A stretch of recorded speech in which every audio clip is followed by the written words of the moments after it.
Hello दोस्तों, कहानी की इस नई सीरीज में आप सभी का स्वागत है। आज की इस कहानी का नाम है अनहोनी। यह एक है, मुझे भी आपकी तरह भूतों से बातें करना, उनकी कहानियों देखना बहुत अच्छा लगता था। कभी कभी तो मैं पूरी रात भूतों की किताबें पढ़ते हुए उनकी कहानियां दोहराते हुए निकाल देता था। सच कहूँ तो मैंने आज तक कभी कोई भूत नहीं देखा। मैं अक्सर यही सोचता था कि भूत आखिर दिखते कैसे होंगे। क्या सच में जैसा फिल्मों में दिखाया जाता है ठीक वैसे ही होते हैं? बेहद डरावने, बहुत खूंखार बड़े बड़े नाखून जो इंसानों के जिस्म से उसका मांस नोच कर खा जाए, या फिर कुछ और। आपकी तरह मैं भी अक्सर यही सोचता हूँ कि किसी दिन अगर कोई भूत, पिशाच, डायन, चुड़ैल और पता नहीं क्या क्या मेरे सामने आ जाए तो मैं क्या करूँगा। आखिर मैं उन्हें पहचान भी पाऊंगा या नहीं? पर उस रात के हादसे के बाद से मेरे ये सारे सवाल धरे के धरे रह गए। अब बस मैं दुआ करता हूँ कि अब आपको ये बुरी ताकतें ना ही दिखें तो बेहतर है। आप भी सोच रहे होंगे, क्या करें, ऐसा क्या हुआ मेरे साथ जिसने मेरी सोच को हमेशा हमेशा के लिए बदल कर रख दिया। तो चलिए आज मैं आपको अपनी कहानी सुनाता हूँ। ये बात उन दिनों की है जब मैं अकेला ही कानपुर से दिल्ली अपनी मौसी के यहाँ जा रहा था। रात का सफर था, ऊपर से सर्दियों का मौसम।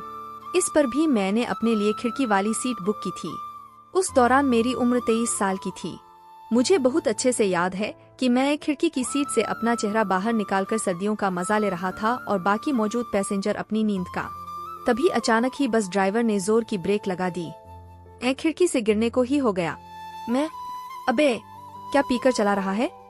मरने का ही शौक है तो पटरी पर लेट जाके हम लोगों को क्यों मारना चाहता है? अचानक ब्रेक लगने से सबकी नींद हराम हो गई। सबका गुस्सा एक पल में ड्राइवर पर फूट पड़ा, पर कंडक्टर ने बात संभाले हुए कहा, कंडक्टर अरे घबराइए नहीं, वो अचानक से बिल्लियों का जोड़ा बस के नीचे आ गया, इसलिए एकदम से ब्रेक लगानी पड़ी। पर कोई फायदा नहीं हुआ, वो बेचारे जिंदा ही कुचले गए। कंडक्टर की बात सुन मेरे बगल में बैठे एक बूढ़े शख्स ने कहा, बूढ़ा, क्या तुमने बिल्ली के जोड़े को कुचल दिया? अरे आज अमावस है, काली अमावस। ये 12 सालों में सिर्फ एक बार आती है। इस दिन चुड़ैल, पिशाचिनी, डायन किसी जिन या भूत के साथ मिलकर खुद को और शक्तिशाली करती हैं। तुमने अनजाने में ही पर बहुत बड़ा अनर्थ कर दिया है बेटा। अब अनहोनी होने से कोई नहीं रोक सकता। बूढ़े शख्स की बातें सुन सबके रूह कांप गई थी। बस में मौजूद सभी लोगों के चेहरे पर मौत का डर साफ दिखाई दे रहा था। बस में हम कुल 15 लोग ही सफर कर रहे थे, पर किसी की भी हिम्मत नहीं हुई कि कोई बस से नीचे उतर कर देखे। पर कंडक्टर ने बूढ़े शख्स की बातों को हवा में उड़ाते हुए कहा, कंडक्टर अंकल, आप बुढ़ापे में सठिया गए हो, कुछ भी अनाप शनाप बक बक करके मेरे पैसेंजर को भी डरा रहे हो। देखो कैसे हम आपको सही सलामत दिल्ली पहुंचाते हैं। ड्राइवर साहब, जरा बस को हवाई जहाज तो बनाओ और जल्दी से दिल्ली पहुंचाओ। कंडक्टर बड़े ही जोश से ड्राइवर से कहता हुआ उसकी तरफ देख ही रहा था कि उसकी आंखें फटी की फटी रह गई। ड्राइवर अपनी सीट पर नहीं था। ड्राइवर के गायब होते ही बस में हल्ला हो गया। सब लोग एक पल में बेचैन हो गए। तभी कंडक्टर ने सबको शांत कराते हुए कहा, कंडक्टर अच्छा शांत हो जाइए आप लोग, इसमें घबराने की कोई बात नहीं।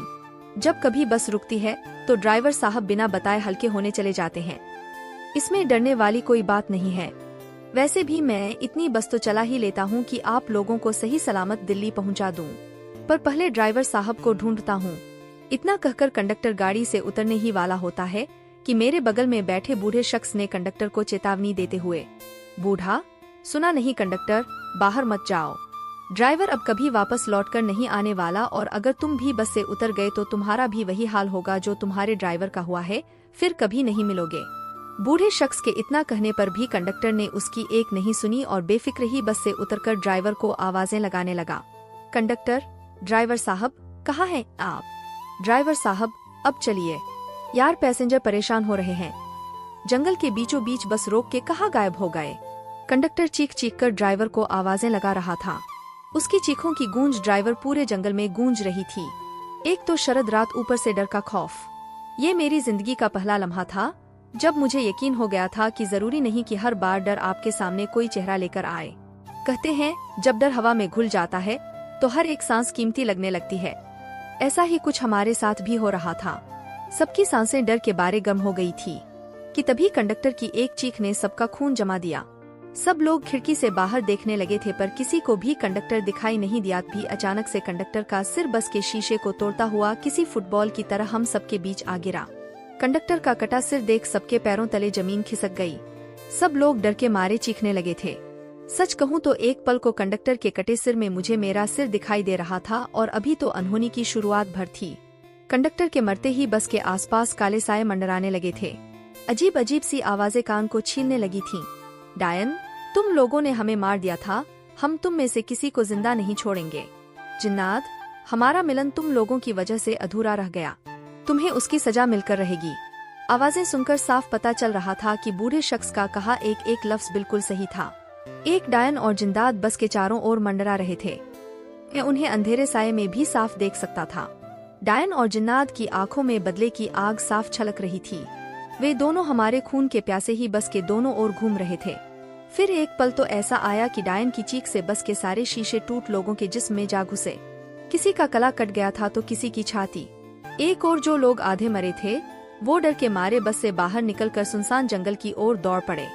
लेकिन जिन्नात और डायन ने किसी एक को नहीं छोड़ा। काले साये के रूप में जिन्नात और डायन लोगों को अपने साथ खला में ले जाते और बड़ी बेरहमी से उनके जिस्म के टुकड़े कर उन्हें नीचे फेंक देते थे। इधर बस में भी मेरे चारों तरफ खून ही खून इकट्ठा हुए जा रहा था। अब बस में सिर्फ हम दोनों ही जिंदा बचे थे, मैं और एक बूढ़ा शख्स। कांच के टुकड़ों ने मुझे भी नहीं बख्शा और मेरे जिस्म को भी छलनी कर गए, पर मेरी सांसें अभी भी चल रही थीं। इस भयानक मंजर के बाद मैं अपना होश संभाल पाता, इससे पहले ही मुझे उस बूढ़े शख्स की चीखें सुनाई देने लगी। उस बूढ़े शख्स की आंखों में कांच के टुकड़े जा घुसे थे। वो पूरी तरह अंधा हो गया था। वो बस दर्द में चीख रहा था, तड़प रहा था। लगता है अब हम लोग जिंदा नहीं बचेंगे। वो डायन और जिंदात हमें जिंदा नहीं छोड़ेंगे। मैं डरा सहमा बस की सीट के नीचे छिपा हुआ बस बूढ़े शख्स से कह रहा था और उस बूढ़े शख्स ने भी दर्द में तड़पते हुए मेरी बात का जवाब दिया। बूढ़ा, बेटा, किसी तरह हमें सुबह होने का इंतजार तो करना ही पड़ेगा। दूसरा और कोई रास्ता नहीं है हमारे पास, बस किसी तरह ये रात कट जाए। बूढ़े शख्स की बात खत्म होती इससे पहले ही मुझे महसूस हुआ कि हम लोग हवा में ऊपर उठने लगे थे। जब मैंने खिड़की से बाहर देखा तो मेरी आंखें फटी की फटी रह गई। जिन्नात और डायन ने बस को हवा में उठा रखा और जोर जोर से उसे गोल गोल घुमाए जा रहे थे। ये मंजर इतना भयानक था कि दिल के टुकड़े होने लगे थे। पूरी बस अब खून से लाल हो चुकी थी और वो बूढ़ा शख्स अनगिनत लाशों के खून से पूरी तरह से भीग चुके थे। बाबा, रात काटना तो बहुत मुश्किल है। हमने जल्दी से कोई रास्ता नहीं निकाला तो हम भी इन लाशों के बीच एक लाश बनकर रह जाएंगे। बाबा, आप कुछ तो बोलो। मेरी इस बात पर बाबा ने जवाब देते हुए कहा, बूढ़ा, बेटा, एक ही रास्ता है। हमें किसी तरह आग का इंतजाम करना होगा, क्योंकि बुरी से बुरी ताकतें आग के आसपास भी नहीं भटकती। बस हमारे पास जलाने के लिए एक माचिस के अलावा और कुछ नहीं है। ये सुनते ही मेरे दिमाग में एक आइडिया आया। बाबा, भले ही हमारे पास कुछ ना हो, लेकिन बस में तो डीजल भरा पड़ा होगा। उससे हम इस डायन और जिन्नात को दूर भगा सकते हैं। बाबा और मैं बात कर ही रहे थे कि बस कब खुद व खुद नीचे आ गई, हमें पता ही नहीं चला। पर अब सबसे बड़ा सवाल ये था कि बस से डीजल कौन निकालेगा, क्योंकि बाबा अंधे हो चुके थे और मैं अपनी जान खतरे में नहीं डालना चाहता था। पर मन मारकर भी मैंने अपनी जान दांव पर लगाई और बस के बाहर जाने का फैसला किया। मैं अभी बस से डीजल निकाल ही रहा था कि मुझे बहुत तेजी से ठंड लगने लगी। मेरे आसपास काले साए भटकने लगे। मैं तुरंत ही समझ गया था कि वो डायन और जिन्नात मेरे आसपास ही मंडरा रहे हैं। आधा बोतल डीजल ही गाड़ी से निकाल पाया था कि मुझे डायन की हंसी सुनाई देने लगी, जिसे सुनकर मैं कांपने लगा। मैंने कांपते हुए अपनी गर्दन ऊपर उठाई ही थी कि मैंने देखा कि वो डायन मेरे सिर के ठीक ऊपर हवा में उल्टी लटकी हुई है और मुझ पर ही हंसे जा रही थी। सच कहूँ तो मैं भी समझ गया था कि मैं जिंदा नहीं बचूंगा। पर तभी बाबा ने चिल्लाते हुए कहा, बूढ़ा, ये लो बेटा माचिस और बस को ही जला दो, मेरी फिक्र मत करो। इतना कहकर बाबा ने खिड़की से माचिस बाहर फेंक दी, जो ठीक मेरे पैरों के पास ही आकर गिरी थी। मैं माचिस उठाने ही वाला था कि मैंने देखा कि बस के नीचे जिन्नात ड्राइवर के जिस्म से मांस नोचकर खाए जा रहा था। उसके मुंह से ड्राइवर अंतड़ियां बाहर निकल रही थीं। ये खौफनाक मंजर देख मैंने डर के मारे डीजल की बोतल फेंक दी और तुरंत ही माचिस से बस में आग लगा दी। जिन्नात तो तुरंत ही साया बनकर गायब हो गया, पर बस ने आग पकड़ ली और वो बूढ़ा शख्स भी बस के साथ जिंदा जलने लगा। आग की रोशनी देख वो डायन और जिन्नात का कुछ पता नहीं था। मैं भी सुबह होने तक जलती बस की आग के साये में बैठा रहा और सूरज की पहली किरण के साथ ही वहाँ से चला गया। उस हादसे के बाद अब मैं किसी से भूत पिशाच जिन्नात या फिर डायन की बात नहीं करता, बस अब इन सब पर यकीन करता हूँ। ये हॉरर स्टोरी आपको कैसी लगी नीचे कमेंट में हमें जरूर बताएं। ऐसी और भी डरावनी कहानियाँ पढ़ने के लिए हमें सब्सक्राइब करें।